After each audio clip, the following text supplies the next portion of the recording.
ಜ್ಞಾನಾನಂದಮಯಂ ದೇವಂ ನಿರ್ಮಲಂ ಸ್ಫಟಿಕಾಕೃತಿಂ ಆಧಾರಂ ಸರ್ವವಿದ್ಯಾನಾಂ ಹಯಗ್ರೀವ ಉಪಾಸ್ಮಹೆ. ನನ್ನ ಸಮಸ್ತ ಆರಾಧ್ಯಂ ಚಾನಲ್ ವೀಕ್ಷಕರೆಲ್ಲರಿಗೂ ಕೂಡ ವಿಭಾ ಶೆಟ್ಟಿ ಮಾಡುವ ನಮಸ್ಕಾರಗಳು. ಮಾಸ ಭವಿಷ್ಯ ಕಾರ್ಯಕ್ರಮಕ್ಕೆ ತಮಗೆಲ್ಲರಿಗೂ ಸ್ವಾಗತ. ಈ ತಿಂಗಳು ಅಂದರೆ ಏಪ್ರಿಲ್ 2026ರ ಮಾಸ ಭವಿಷ್ಯ ಹೇಗಿದೆ, ದ್ವಾದಶ ರಾಶಿಗಳ ಮೇಲೆ ಏನೆಲ್ಲ ಪರಿಣಾಮ ಬೀರ್ತಿದೆ ಗ್ರಹಗಳು ಅನ್ನೋದನ್ನು ನೋಡೋಣ ಬನ್ನಿ. ಇನ್ನು ಗ್ರಹಗಳ ಸ್ಥಾನಮಾನ ಅಂತ ನೋಡಿದ್ರೆ ನೋಡಿ, ಕುಂಭ ರಾಶಿನಲ್ಲಿ ರಾಹು, ಬುಧ ಮತ್ತು ಕುಜ ಗ್ರಹಗಳಿದ್ರೆ, ಮೀನ ರಾಶಿನಲ್ಲಿ ಸೂರ್ಯ ಮತ್ತು ಶನಿ ಗ್ರಹಗಳಿದ್ದಾವೆ.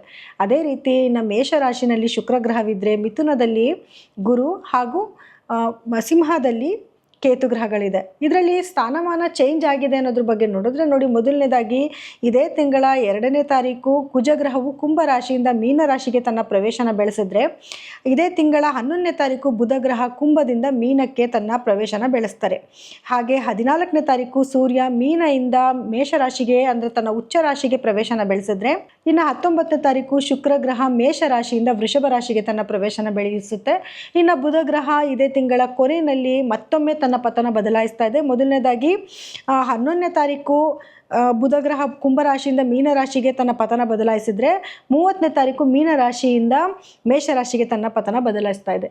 ಸೊ ಈ ತಿಂಗಳಲ್ಲಿ ಸಾಕಷ್ಟು ಗ್ರಹಗಳ ಬದಲಾವಣೆ ಇರೋದ್ರಿಂದ ದ್ವಾದಶ ರಾಶಿಗಳ ಮೇಲೆ ಏನೆಲ್ಲ ಫಲಗಳನ್ನ ನಾವು ನೋಡ್ಬೋದು ಅನ್ನೋದನ್ನ ನೋಡೋಣ ಬನ್ನಿ. ಇನ್ನು ಮೀನರಾಶಿನಲ್ಲಿ ಹುಟ್ಟಿರೋರಿಗೆ ಏಪ್ರಿಲ್ನಲ್ಲಿ ಯಾವ ರೀತಿಯಾದ ಫಲಗಳನ್ನ ನೋಡ್ಬೋದು ಅಂತಂದರೆ ನೋಡಿ, ಮೀನರಾಶಿಯವರಿಗೆ ಲಗ್ನದಲ್ಲೇ ಶನಿ, ಕುಜ ಮತ್ತು ಬುಧ ಗ್ರಹದ ಒಂದು ಸಂಚಾರ ನಡೀತಿದೆ. ಇದರಿಂದ ಏನಾಗುತ್ತೆ ಅಂದರೆ ಸ್ವಲ್ಪ ಬಾಡಿ ಪೇನ್ ಜಾಸ್ತಿ ಆಗೋದು, ರೆಸ್ಟ್ಲೆಸ್ ಫೀಲ್ ಆಗುವಂಥದ್ದು, ಏನೋ ಒಂದು ರೀತಿಯಲ್ಲಿ ಕನ್ಫ್ಯೂಷನ್ ಸ್ಟೇಟಸ್ಸು. ಇಲ್ಲಿ ಶನಿ ಸ್ಲೋ ಡೌನ್ ಮಾಡಿದ್ರೆ, ಕುಜ ತುಂಬ ಫಾಸ್ಟ್ ಇರ್ತಾನೆ, ಬೇಗ ಬೇಗ ಕೆಲಸಗಳು ಮಾಡಬೇಕು ಅಂತ. ಈ ಕಡೆ ಬುಧ ಒಳ್ಳೆ ಬುದ್ಧಿವಂತಿಕೆನ ಉಪಯೋಗಿಸ್ತಿರ್ತಾನೆ. ಎಲ್ಲ ರೀತಿಯಾದ ಮಿಕ್ಸ್ ಈ ತಿಂಗಳಲ್ಲಿ ನೀವು ನೋಡಬೇಕಾಗಿ ಬರುತ್ತೆ. ಜೊತೆಗೆ 2ನೇ ಮನೆಯಲ್ಲಿ ಸೂರ್ಯ ಮತ್ತು ಶುಕ್ರನ ಒಂದು ಸಂಚಾರ ಕೂಡ ಇದೆ. ಸೂರ್ಯ ತುಂಬ ಉಚ್ಚ ಸ್ಥಾನದಲ್ಲಿ ಕುತ್ಕೊಂಡಿದ್ದಾನೆ. ನಿಮಗೆ ಹಣದ ಅರಿವು ತುಂಬ ಚೆನ್ನಾಗಿರುತ್ತೆ. ನೀವು ಏನಾದರೂ ಆಲ್ರೆಡಿ ಒಂದು ವರ್ಕ್ ಮಾಡ್ತಿದ್ದೀರಾ ಅಂದರೆ ಇನ್ನೊಂದು ರೀತಿಯಾದ ಅದು ವರ್ಕ್ ಮಾಡುವಂಥದ್ದು, ಅದರಿಂದ ಏನೋ ಲಾಭ ಬರುವಂಥ ಸಾಧ್ಯತೆಗಳು ಕೂಡ ಜಾಸ್ತಿ ಇರುತ್ತೆ. ಶುಕ್ರನ ಅನುಗ್ರಹ ತುಂಬ ಚೆನ್ನಾಗಿರುತ್ತೆ. ನಿಮಗೆ ಏನು ಕೆಲಸದಲ್ಲಿ ಕೈ ಇಟ್ಟರು ಕೂಡ ಯಶಸ್ಸನ್ನು ತೊಗೊಂಬಂದು ಕೊಡ್ತಾರೆ. ಫಿನಾನ್ಷಿಯಲ್ ಸ್ಟೇಟಸಲ್ಲಿ ಬಹಳಷ್ಟು ಮುಂದಿರ್ತೀರಾ. ನೀವು ತುಂಬ ದಿವಸದಿಂದ ಏನಾದರೂ ಹಣ ಉಳಿತಾಯ ಮಾಡೋಕ್ಕಾಗ್ತಿಲ್ಲ, ಯಾಕಂದರೆ ನಿಮಗೆ ಖರ್ಚು ಜಾಸ್ತಿ ಇದೆ. ರಾಹು 12ನೇ ಮನೆ ಕುತ್ಕೊಂಡಿದ್ದಾನೆ.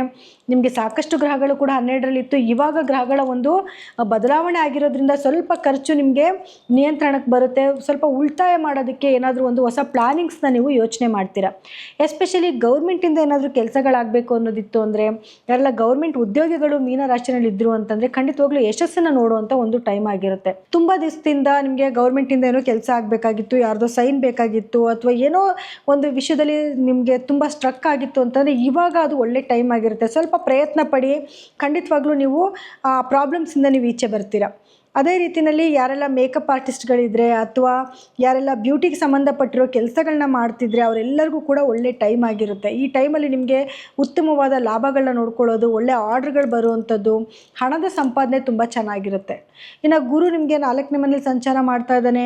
ಭೂಮಿಗೆ ಸಂಬಂಧಪಟ್ಟಿರೋ ಕೆಲಸಗಳಲ್ಲಿ ಸಣ್ಣ ಪುಟ್ಟ ಭಿನ್ನಾಭಿಪ್ರಾಯಗಳು ಅಥವಾ ಕೆಲವು ಸಮಸ್ಯೆಗಳು ಬಂದರೂ ಕೂಡ ಸ್ವಲ್ಪ ಎಫರ್ಟ್ ಹಾಕಿ ಕೆಲಸ ಮಾಡಿದ್ರೆ ಖಂಡಿತ ಆ ಸಮಸ್ಯೆಯಿಂದ ನೀವು ಈಚೆ ಕಡೆಗೆ ಬರ್ಬೋದು. ತಾಯಿ ಆರೋಗ್ಯದಲ್ಲೂ ಅಷ್ಟೇ ಏನಾದರೂ ಸಮಸ್ಯೆಗಳಿತ್ತು ಅಂತಂದರೆ ನಿಧಾನಗತಿನಲ್ಲಿ ಅದು ಕೂಡ ವಾಸಿ ಆಗ್ತಾ ಬರ್ತಾ ಇರುತ್ತೆ. ಇನ್ನು ಕೇತುವಿನ ಸಂಚಾರ ಅಂತ ನೋಡಿದ್ರೆ, ಕೇತು ನಿಮಗೆ 6ನೇ ಮನೇಲಿ ಸಂಚಾರ ಮಾಡ್ತಿದ್ದಾನೆ.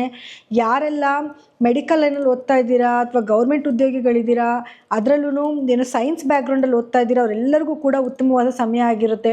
ಆಳವಾದ ಅಧ್ಯಯನ ಮಾಡ್ತಿರೋರಿಗೆ ಖಂಡಿತವಾಗ್ಲೂ ಯಶಸ್ಸನ್ನು ಬಂದು ಕೊಡುವಂಥ ಸಮಯ ಆಗಿರುತ್ತೆ. ಕಾಂಪಿಟೇಟಿವ್ ಎಕ್ಸಾಮ್ಸ್ ಬರೀತಿದ್ರೆ ಅದರಲ್ಲಿ ಯಶಸ್ಸಾಗುವಂಥದ್ದು, ಕೋರ್ಟ್ ಕೇಸ್ಗಳಲ್ಲಿ ವಿನ್ ಆಗುವಂಥದ್ದು.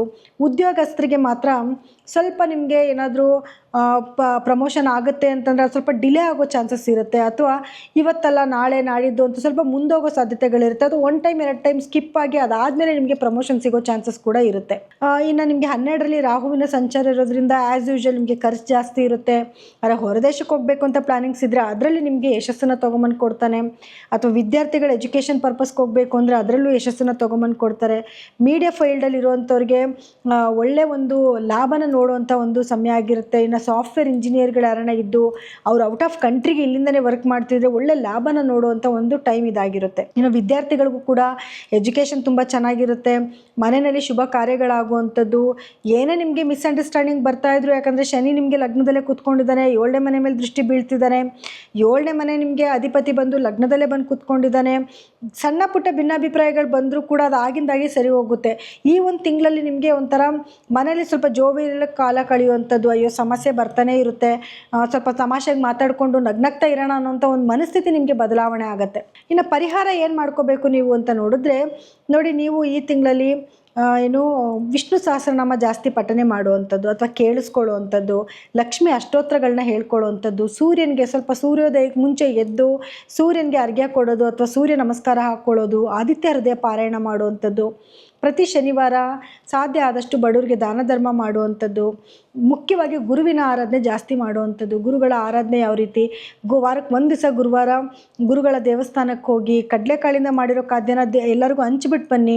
ಇದರಿಂದ ಏನೇ ನೆಗೆಟಿವಿಟಿ ಬರ್ತಿದ್ರು ಕೂಡ ಅದರಿಂದ ನೀವು ಪಾರಾಗ್ಬೋದು. ಇನ್ನು ಇದಾಗಿತ್ತು ಏಪ್ರಿಲ್ ತಿಂಗಳ ಮಾಸ ಭವಿಷ್ಯ.